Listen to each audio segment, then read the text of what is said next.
সে আমার কলিজার ভাই মরহুম আবু সাঈদ এবং মুগ্ধ সহ অনেক প্রাণ চলে গেছে। আল্লাহ তাদের পরিবার যারা দুনিয়াতে আছেন তাদেরকে সবর ইখতিয়ার করার তৌফিক দান করেন। এই আন্দোলন থেকে শিক্ষা নেওয়া উচিত আমার আপনার সকলের। একতাবদ্ধতা না থাকলে ওই পরিবেশে ওই জায়গায় কোনোদিন শান্তির আশা করা যায় না, না পরিবারে, না ব্যক্তিতে, না সমাজে। আল্লাহ আমাদের সবাইকে দ্বীনের রাস্তায় ঐক্যবদ্ধ হয়ে কাজ করার তৌফিক দান করেন। আর সব থেকে বড় একটা দোয়া আপনাদের করা দরকার, করবেন, আমরাও দোয়া করি এবং চাই উম্মতের রাহবার উলামায়ে কেরাম যত কিছুই হলো হচ্ছে, মানুষের একটা হৃদয়ের টান, মোহাব্বত, ভালোবাসা ওলামায়ে কেরামের প্রতি এখনো ইনশাআল্লাহ কিয়ামত পর্যন্ত থাকবে। সেই ওলামায়ে কেরামদের মোহাব্বতের অবস্থানটা আরো মজবুত হবে যদি ওলামায়ে কেরাম আমরা ভেদাভেদ ভুলে একতাবদ্ধ হয়ে যেতে পারি, আমাদের মুরব্বীরা এক হতে পারেন, তাহলে ইনশাআল্লাহ ওলামায়ে কেরামের এই একতাবদ্ধতা মুসলমানের জন্য সফলতার পূর্বাভাস। হাজারো লাখো কোনো বিধর্মী, কোনো নাস্তিক মুসলমান এবং ওলামায়ে কেরামের সামনে চোখ উঠাইয়া কথা বলার সাহস পাবেন। আল্লাহ আমাদের ওলামায়ে কেরামদেরকে এক হওয়ার তৌফিক দান করেন। সর্বোপরি শুকর যে আজ দেশের মানুষ মানসিকভাবে অনেকটা শান্তির নিঃশ্বাস ফেলতেছেন। এর পেছনে যাদের ত্যাগ, যাদের পরিশ্রম, বৈষম্য বিরোধী ছাত্র আন্দোলন, আমার কলিজার টুকরা স্কুল, কলেজ, ভার্সিটি, মাদ্রাসার ছাত্র, আমাদের কওমির সন্তান মাঠে ময়দানে ত্যাগ স্বীকার করেছেন দিন রাত। আর এই ত্যাগ স্বীকার করতে গিয়ে অধিকার আদায়ের জন্য, দেশের শান্তির জন্য, মানুষের কল্যাণের জন্য যাদের জীবন চলে গেল, শাহাদাতের পেয়ালা পান করল, আল্লাহ এদেরকে জান্নাতের সর্বোচ্চ মাকাম দান করেন। সে আমার কলিজার ভাই মরহুম আবু সাঈদ এবং মুগ্ধ সহ অনেক প্রাণ চলে গেছে। আল্লাহ তাদের পরিবার যারা দুনিয়াতে আছেন তাদেরকে সবর ইখতিয়ার করার তৌফিক দান করেন।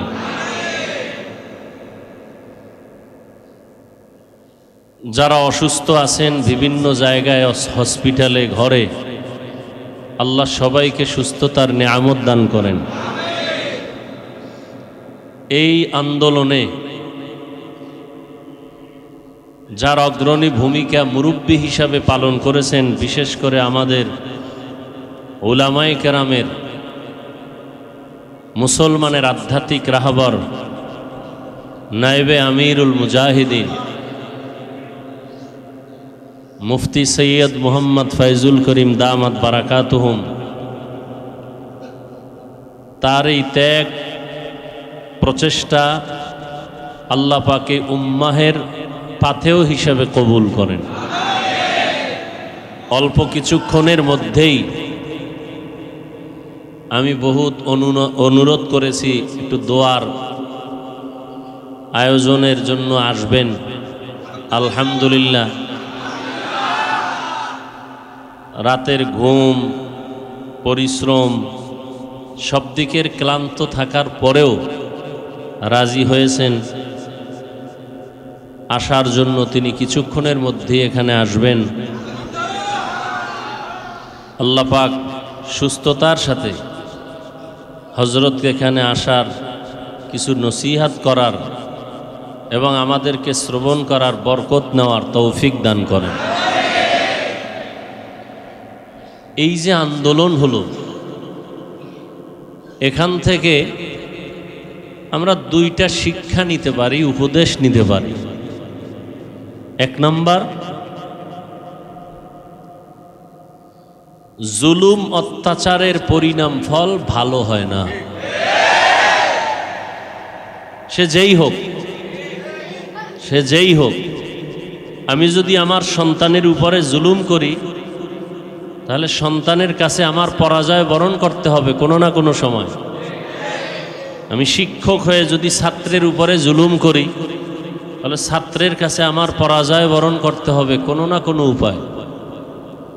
এভাবে প্রত্যেকটা ক্ষেত্রেই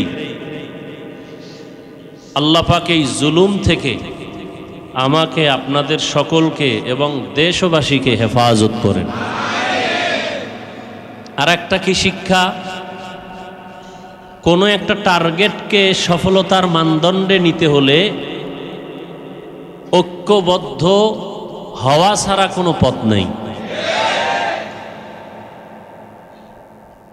ঐক্যবদ্ধতা, একতাবদ্ধতা, এটা একটা চূড়ান্ত সফলতার পূর্বাভাস। আজ আমরা মুসলমান অনেক বেশি, আমি প্রায় সময় বলি, মাদ্রাসা বেশি, মসজিদ বেশি, ওয়াজ মাহফিল বেশি, পীর মাশায়েখ বেশি, আলেম ওলামা বেশি, ছাত্র বেশি। এরপরও কেন আমরা বেঈমান নাস্তিকদের কাছে দুর্বল? এর একমাত্র কারণ আমাদের পরস্পরে একতাবদ্ধতা নেই। এই আন্দোলন থেকে শিক্ষা নেওয়া উচিত আমার আপনার সকলের, যে একতাবদ্ধতা না থাকলে ওই পরিবেশে, ওই জায়গায় কোনোদিন শান্তির আশা করা যায় না, না পরিবারে, না ব্যক্তিতে, না সমাজে। আল্লাহ আমাদের সবাইকে দ্বীনের রাস্তায় ঐক্যবদ্ধ হয়ে কাজ করার তৌফিক দান করেন।